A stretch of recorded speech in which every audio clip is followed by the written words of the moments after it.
Hello students, स्वागत करता हूं आप सभी का आपके अपने YouTube channel Gopal study point में। और स्टूडेंट्स, जैसा कि आप सभी जानते हैं कि इस चैनल पर 12th क्लास यानी कि फिजिक्स के chapter number 2 electrostatic potential and capacitance यानी कि स्थिर विद्युत विभव तथा धारिता के लास्ट पार्ट नंबर 2 को हमने डिस्कस किया था। और आज हम अगेन सेम चैप्टर के पार्ट नंबर 3 को लेकर आए हैं। और आज इस वीडियो सेशन में बहुत ही प्यारे टॉपिक के ऊपर डिस्कस करेंगे, जिसका नाम है विद्युत द्विध्रुव की एक समान विद्युत क्षेत्र में स्थित ऊर्जा को ज्ञात करना, यानी कि potential energy of dipole in the uniform electric field किस प्रकार से ज्ञात की जाती है। तो उसके ऊपर हम डिटेल में डिस्कस करेंगे और बहुत ही शानदार तरीके से समझेंगे, बिना किसी सस्पेंस के, बिना किसी डाउट के। इस टॉपिक को हम बहुत ही शानदार तरीके से समझने वाले हैं। तो आपसे गुजारिश है, इस टॉपिक को स्टार्ट करने से पहले आप सभी स्टूडेंट्स को ये वीडियो सेशन शेयर कर देंगे। जो भी स्टूडेंट 12th क्लास में हैं, बोर्ड की परीक्षा की तैयारी में लगे हुए हैं, उन सभी के पास इस वीडियो सेशन को आप शेयर कर दीजिए, सो दैट सभी स्टूडेंट्स को इस वीडियो का लाभ पहुंच सके। तो चलिए स्टूडेंट्स, शुरू करते हैं आज का video session without wasting of time. तो सबसे पहले हम यहाँ देखेंगे कि विद्युत द्विध्रुव की एक समान विद्युत क्षेत्र में स्थितिज ऊर्जा किस तरह से ज्ञात की जाती है, यानी कि how to calculate potential energy of dipole in uniform electric field किस तरह से हम ज्ञात करेंगे। तो इसके लिए हमें कुछ बेसिक चीज़ें आपको पता होनी चाहिए, क्योंकि लास्ट वीडियो सेशन में भी मैंने डिस्कस किया था अबाउट डाइपोल के विषय में। तो डाइपोल क्या होता है ये आपको मालूम होना चाहिए कि डाइपोल क्या होता है।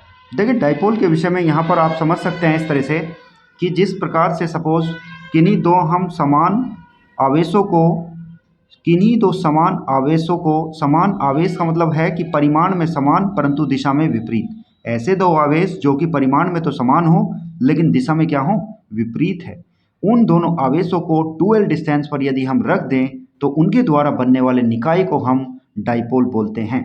तो उनके द्वारा जो निकाय बनेगा उसको डाइपोल बोलते हैं। और डाइपोल का जो फॉर्मूला होता है वो हमें पता होना चाहिए कि उसके आघूर्ण का जो फॉर्मूला होता है वो होता है कि P = Q × 2l या फिर 2QL। वहीं यदि मैं बात करूं बल आघूर्ण की, तो बल आघूर्ण जिसको हम टो बोलते हैं, तो टो = होता है P × E, यानी कि इसका डाइपोल का जो आघूर्ण है और विद्युत क्षेत्र की यदि हम क्रॉस मल्टीप्लिकेशन करते हैं तो हमारा टो आता है। तो ये आपको पता होना चाहिए। और टो का एक जो फॉर्मूला होता है वो होता है आपका टो = PE sin थीटा। क्या होता है? Tau = PE sin theta. ये हमें इसके विषय में थोड़ा पता होना चाहिए, इस प्रूफ को यानी कि इसको निगमन कराने के लिए और इसको समझने के लिए। तो देखिए, इसके लिए हम सबसे पहले क्या करते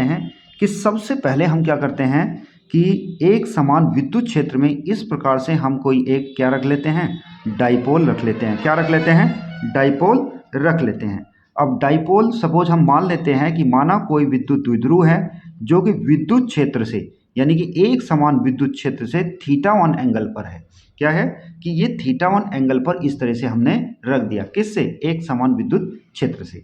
तो अभी यहाँ पर हमें समझना है कि इस डाइपोल की स्थितिज ऊर्जा क्या होती है।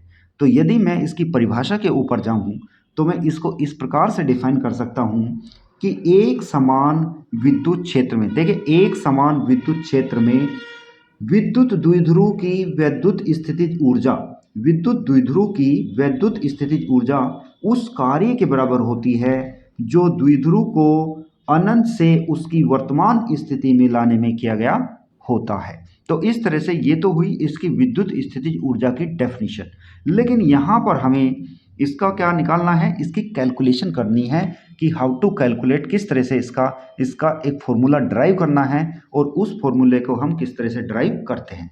तो यहाँ पर देखिए, सबसे पहले हम मान लेते हैं कि माना कोई हमारा विद्युत द्विध्रुव है जो कि एक समान विद्युत क्षेत्र में रखा है। तो यहाँ पर आप देखेंगे इसका -Q आवेश होता है, इसके ऊपर +Q आवेश होता है। तो इसके ऊपर जो बल लगेगा वो इस डायरेक्शन में लगेगा, यानी कि F = QE विद्युत क्षेत्र की दिशा में लगेगा। और इसके ऊपर एक बल लगेगा QE, वो इसके विपरीत दिशा में लगेगा, इसलिए इसको माइनस में ले लेते हैं क्योंकि आवेश हमारा क्या है, माइनस है।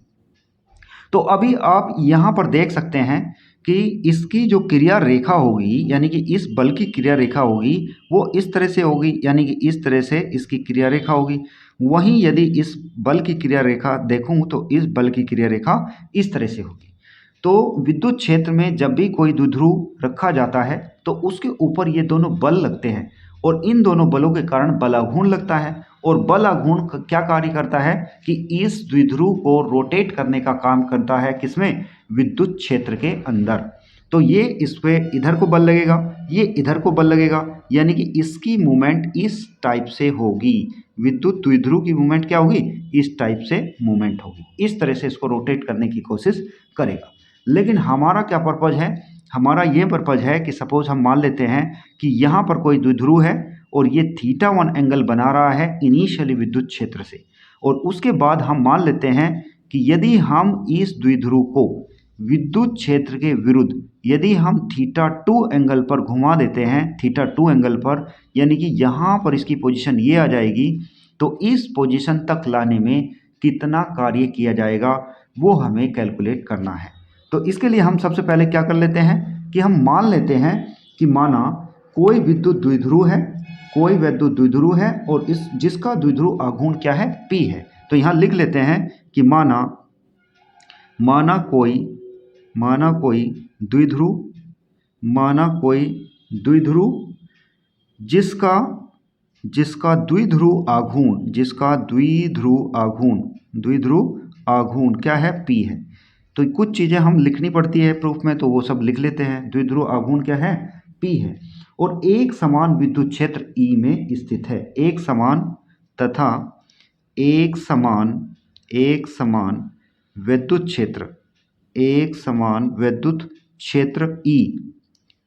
क्षेत्र E में हमें क्या करना है? E में θ1 कोण से θ2 कोण तक इसको लेकर के जाना है। तो एक समान विद्युत क्षेत्र की दिशा से विद्युत क्षेत्र में θ1 कोण से θ2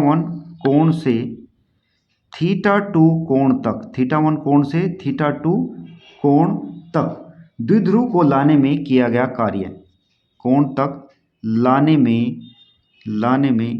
किया गया कार्य कैलकुलेट करना है। तो ये हमारा पर्पज हो गया इसका। तो अब इसका पर्पज हो गया ये। अब देखो इसको किस प्रकार से हम हल करेंगे, तो उसी चीज़ को अभी हमें समझना है।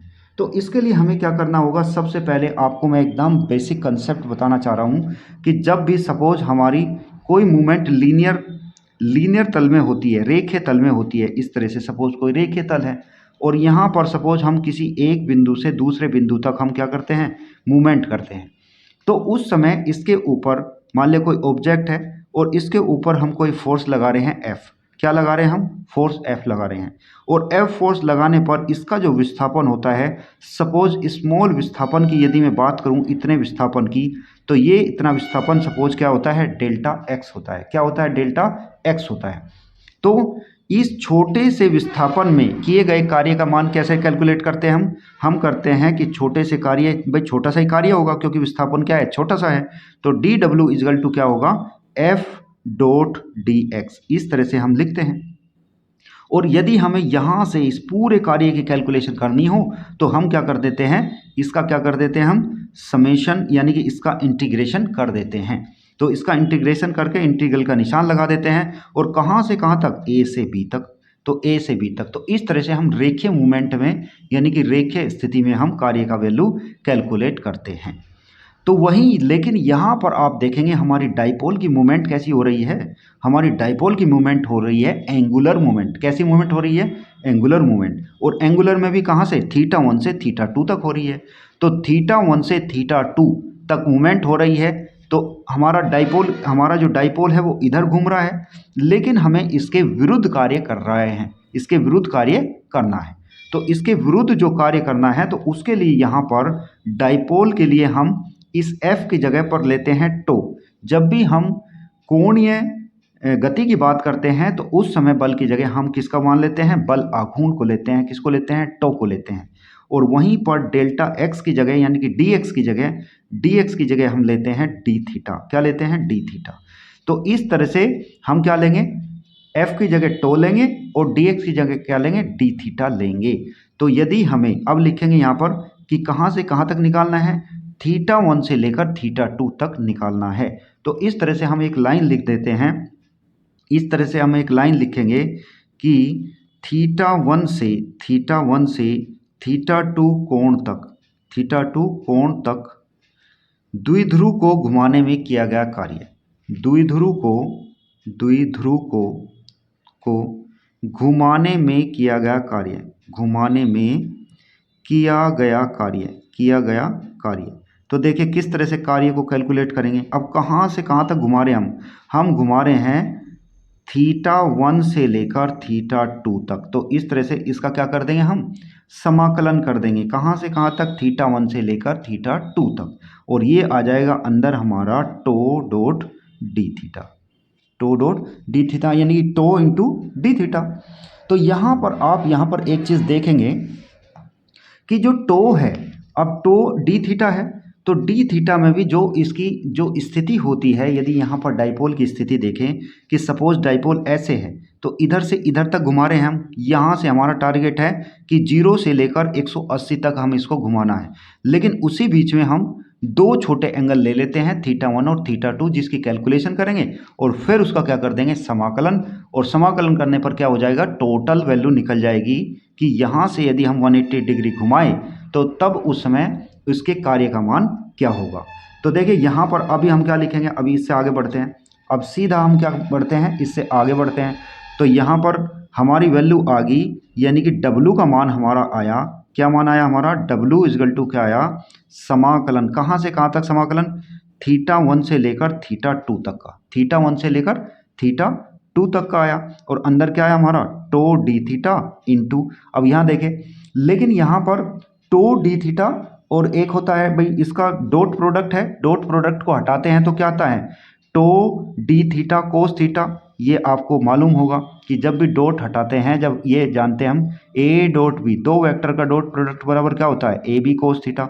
ये तो जानते हैं ना सभी, तो ये बेसिक चीज़ है, ये तो आपको जानना जरूरी है। देखिए क्या है कि A dot B dot product होता है, जब उसको एक्सपेंड करते हैं तो क्या आता है, ए बी कोस थीटा। तो इसी तरह से यहाँ पर टो डॉट डी थीटा है, तो इसको मैंने एक्सपेंड किया, तो यहाँ पर क्या आएगा, टो डी थीटा और कोस थीटा आएगा। अब यहाँ पर देखिए आपको θ1 से हम θ2 तक ले रहे हैं और यहाँ पर टो डी थीटा ले रहे हैं, लेकिन कोस थीटा यानी कि टोटल वैल्यू क्या है हमारी डाइपोल की, हमारी टोटल वैल्यू यहाँ पर देखिए, टोटल वैल्यू डाइपोल की कि यहाँ से लेकर यहाँ तक है, यहाँ से लेकर यहाँ तक है, यानी कि इस मोमेंट में हमें निकालना है। तो देखिए यहाँ पर क्या आएगा फिर, तो यहाँ पर थीटा की वैल्यू यहाँ पर ले लेंगे, कोस की वैल्यू,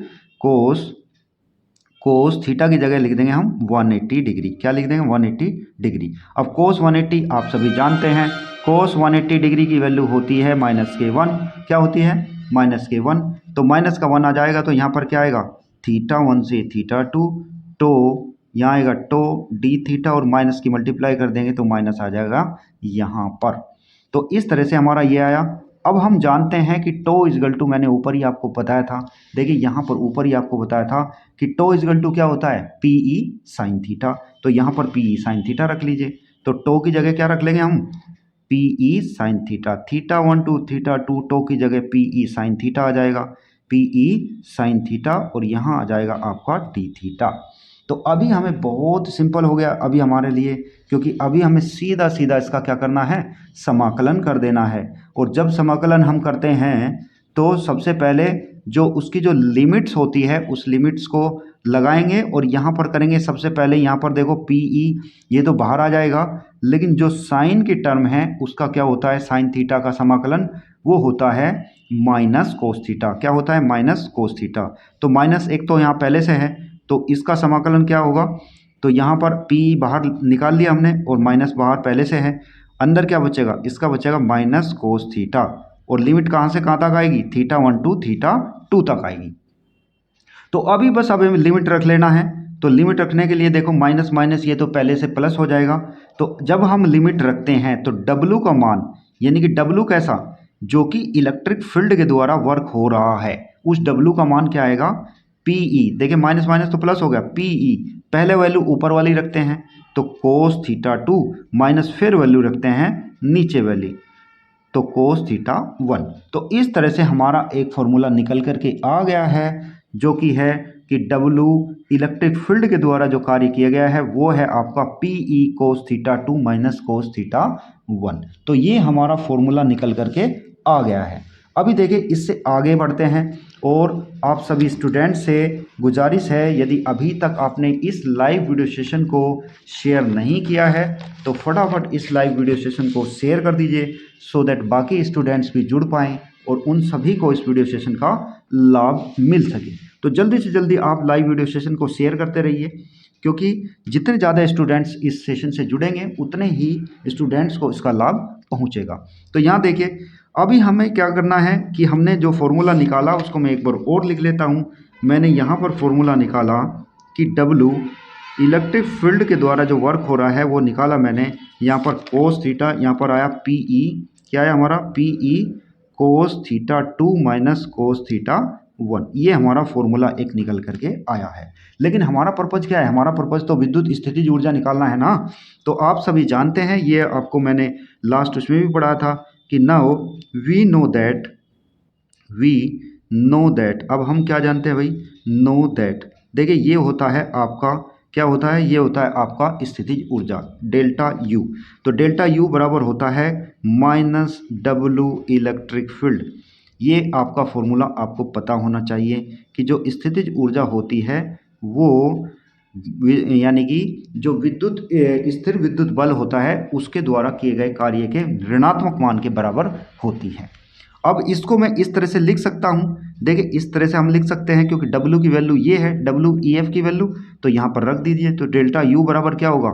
इसकी वैल्यू इधर रखेंगे तो ये आ जाएगा माइनस PE, और यहाँ पर आ जाएगा cos theta 2 minus cos theta 1।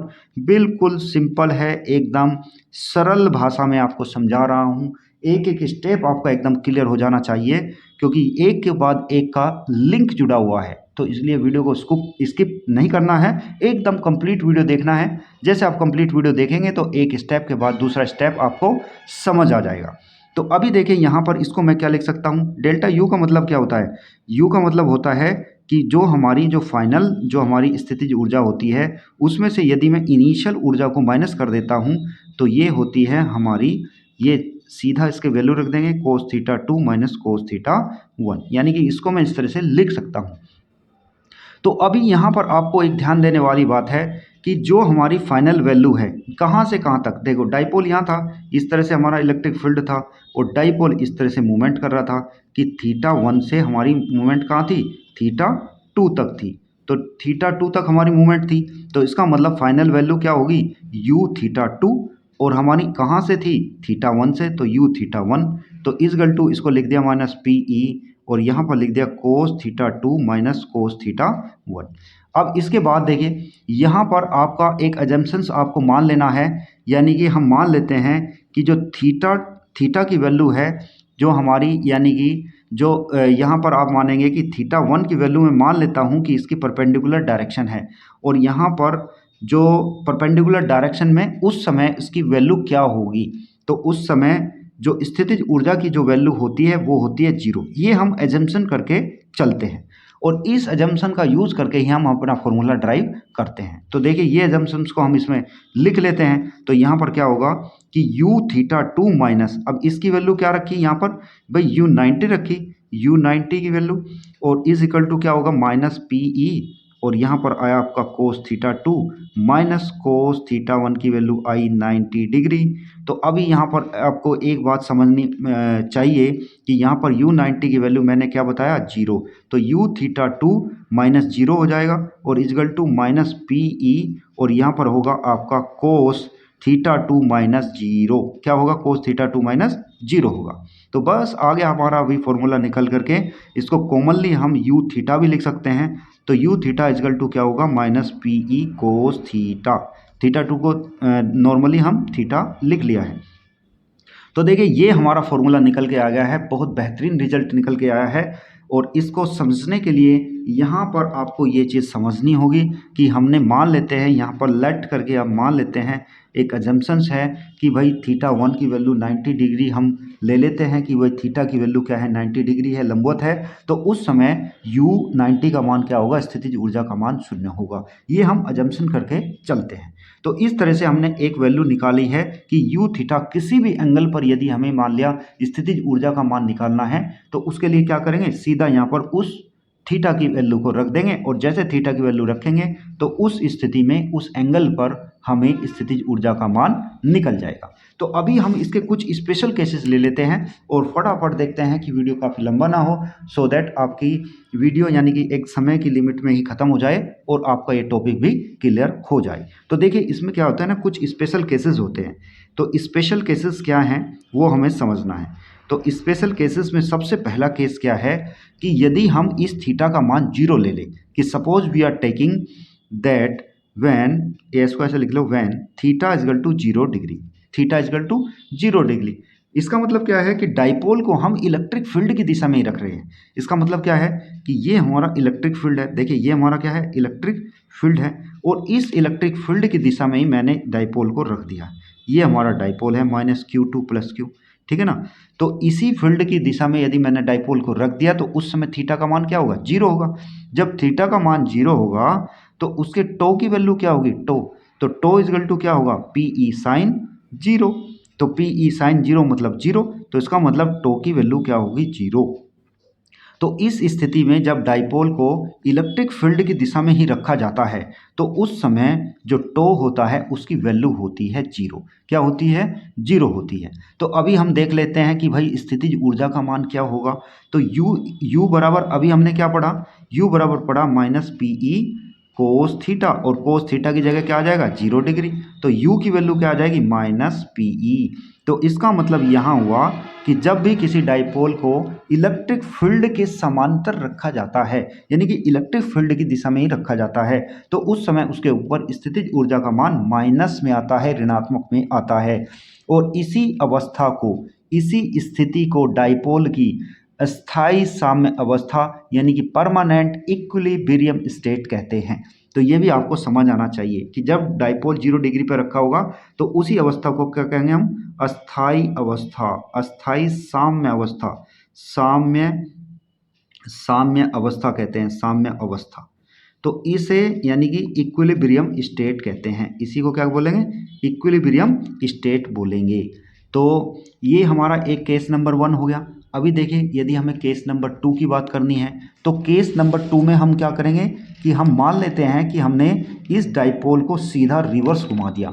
सीधा इसको क्या घुमा दिया, रिवर्स घुमा दिया। यानी कि रिवर्स का मतलब है कि सीधा इसकी डायरेक्शन क्या कर दी, उलट दी। इसकी डायरेक्शन हमने क्या कर दिया, उल्टा कर दिया। यानी कि सपोज केस नंबर 2 को यहाँ पर बात करो, केस नंबर 2 की, कि if theta is equal to 180 degree हो तब उस समय डाइपोल में यानी कि डाइपोल की क्या सिचुएशन होगी।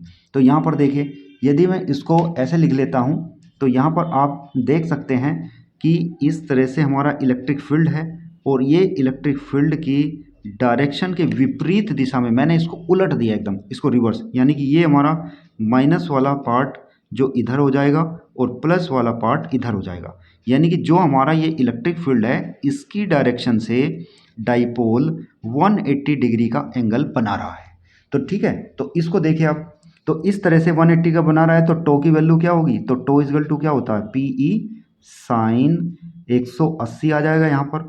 तो यहाँ पर साइन 180 आया और साइन 180 का मान होगा आपका 0, यानी कि टो का मान अगेन हमारा यहाँ पर निकल के आएगा 0। तो टो का मान 0 हुआ। लेकिन अभी स्थितिज ऊर्जा का मान देख लेते हैं कि भाई स्थितिज ऊर्जा का मान क्या होगा। तो स्थितिज ऊर्जा का मान देखने के लिए क्या करेंगे कि हमारा फॉर्मूला क्या है, u is equal to -PE cos theta. और मैंने क्या बताया था कि जब भी थीटा की जगह जो एंगल हम जिस एंगल पर पर्टिकुलर पर देखना चाहते हैं तो उसको यहाँ पर रख लेते हैं। तो यहाँ आपको मालूम होना चाहिए कि कोस 180 का मान क्या होता है, कोस 180 बराबर होता है -1। इसका यूज हो रहा है तो यहाँ पर -1 होगा तो u का मान क्या आएगा, देखो माइनस पहले से रखा हुआ है, एक माइनस इसका आएगा तो u का मान पॉजिटिव में आएगा। किसका आएगा, पॉजिटिव में आएगा। तो इसका मतलब ये है कि जब भी हमारा जब भी हमारी स्थितिज ऊर्जा का मान प्लस में आए तो इसका मतलब यहाँ पर है वो अस्थायी साम्य अवस्था में होगी। कैसे कि सपोज मैं मान लेता हूँ कि इसको मैं मान लिया, सपोज थोड़े से एंगल से मैंने इसको इस स्थिति में रख लिया है, तो ये क्या करेगा कि तुरंत ये क्या करेगा कि ये इसको इस स्थिति से, सपोज मैं थोड़ा सा एंगल देता हूँ, तो यहाँ पर सपोज मैं दिखा सकता हूँ कि सपोज मैंने इसको इस तरह से यहाँ पर कुछ एंगल पर रख लिया, तो यहाँ पर इस पर एक फोर्स इधर कार्य करेगा, ये फोर्स इस पर कार्य करेगा। तो जैसे ये फोर्स इस पर कार्य करेगा तो इसको पुनः ये अपनी यानी कि एक अनइक्वल स्टेट में लाने की कोशिश करेगा, यानी कि अस्थायी इक्विलिब्रियम स्टेट में लाने की कोशिश करेगा, टेम्परेरी अस्थायी इक्विलिब्रियम स्टेट में लाने की कोशिश करेगा। तो इस तरह से हमारा मान, यदि P का मान यानी कि U का मान यदि पॉजिटिव में आता है, धनात्मक आता है, तो वो अवस्था होती है अस्थायी। क्या होती है? अस्थायी साम्य अवस्था होती है। और यदि P का मान हमारा निगेटिव आता है तो वो होती है हमारी अस्थायी साम्य अवस्था। ये दोनों रिजल्ट आपको याद रखने हैं। अभी एक और इसका छोटा सा केस है, चलो यहाँ पर थोड़ी सी जगह बची हुई है, यहाँ पर मैं आपको समझा देता हूँ। एक और थर्ड केस है इसको थर्ड केस को मैं यहाँ पर समझा देता हूँ। तो देखिए इसका थर्ड केस है, तो थर्ड केस में क्या होता है कि यदि थीटा का मान 90 डिग्री हो, यानी कि if we are taking the dipole perpendicular to the direction from the electric field, तो इस तरह से यदि हम डाइपोल की डायरेक्शन परपेंडिकुलर रख दें तो उस समय हमारी क्या होगी स्थितिज ऊर्जा, क्या होगा डाइपोल। तो यहाँ देखिए, तो इसका मतलब टो इजगल टू क्या होगा, पी ई साइन थीटा। तो पी ई साइन थीटा की जगह क्या होगा 90, और साइन 90 का मान क्या होता है 1, तो टो इजगल टू क्या आ जाएगा हमारा पी ई। तो ये हमारा हो गया पी ई का फॉर्मूला। अभी पी ई का फॉर्मूला हो गया तो इसका मतलब ये हमारा टो का मान मैक्सिमम होता है। जब भी परपेंडिकुलर होता है तो इसका मतलब टो का मान हमारा मैक्सिमम होता है। वहीं यदि मैं बात करूं आपकी स्थितिज ऊर्जा की, तो स्थितिज ऊर्जा क्या होगी यहाँ पर, तो U इजगल टू क्या होगा माइनस पी ई कोस 90 हो जाएगा, और कोस 90 क्या होता है 0, तो इसका मतलब ये टोटली 0, तो यहाँ पर स्थितिज ऊर्जा का मान 0 होगा। तो ये कई सारी कंडीशंस है जो आपको समझ लेनी है कि सबसे पहली है कि 0 डिग्री हो तो उस समय टो की वैल्यू 0, U की वैल्यू माइनस पी, तो ये अवस्था हमारी स्थायी साम्य अवस्था होती है, यानी कि परमानेंट इक्विलिब्रियम स्टेट होती है। वहीं यदि मैं बात करूं कि सपोज थीटा की वैल्यू 180 ले लेता हूं तो उस समय टो की वैल्यू 0 और यू की वैल्यू पी ई होगी। थर्ड केसेस में क्या करते हैं कि यदि थीटा का मान 90 डिग्री ले ले तो टो की वैल्यू क्या होगी पी और यू की वैल्यू क्या होगी 0 होगी। तो इस तरह से ये तीनों केसेस के ऊपर न्यूमेरिकल्स आते हैं और न्यूमेरिकल आपको समझने हैं, क्योंकि यदि आपने न्यूमेरिकल्स इसके यानी कि ये कंसेप्ट को सीख लिया तो आपका न्यूमेरिकल लगाना बहुत ही आसान हो जाएगा, अदरवाइज आपको समझ नहीं आएगा। तो इसके लिए अभी हम एक छोटा सा यानी कि आपको एक न्यूमेरिकल लेंगे, दो न्यूमेरिकल लेंगे इनके ऊपर और उनको करेंगे, और एक न्यूमेरिकल आपको असाइनमेंट के रूप में भी दिया जाएगा। तो चलिए देख लेते हैं न्यूमेरिकल्स। और यदि अभी भी किसी ने अभी तक यानी कि इस वीडियो सेशन को शेयर नहीं किया है तो फटाफट इस वीडियो सेशन को शेयर कर दीजिए, सो दैट लास्ट मोमेंट में भी यदि कोई स्टूडेंट जुड़ पा रहा है तो उसको एटलीस्ट न्यूमेरिकल के विषय में नॉलेज हो जाएगी। और वैसे ये जो वीडियो है आपके यूट्यूब पर ही अवेलेबल मिलेगी, तो आप कभी भी इस वीडियो को आप देख सकते हैं, लेकिन लाइव सेशन में यदि आप देख रहे हैं तो आप अपने कमेंट लिख सकते हैं। तो यहाँ पर देखिए हम दो न्यूमेरिकल देखते हैं इसके ऊपर, और बहुत ही शानदार तरीके से इनको हल करते हैं। तो देखिए क्या है हमारा जो न्यूमेरिकल है, उस न्यूमेरिकल को हम किस तरह से समझेंगे यहाँ पर।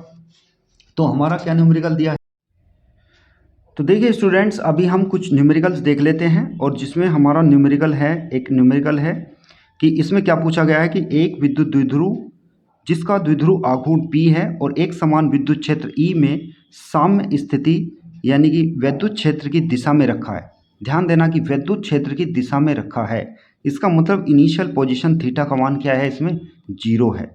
तो उसके बाद हमें क्या बोल रहा है कि द्विध्रुव को 90 डिग्री यानी कि अब थीटा का एंगल किस में हो जाएगा 90 डिग्री, तब उसके बाद 180 डिग्री, यानी कि दोनों कंडीशन में हमें निकालना है कि कितना कार्य का मान होगा।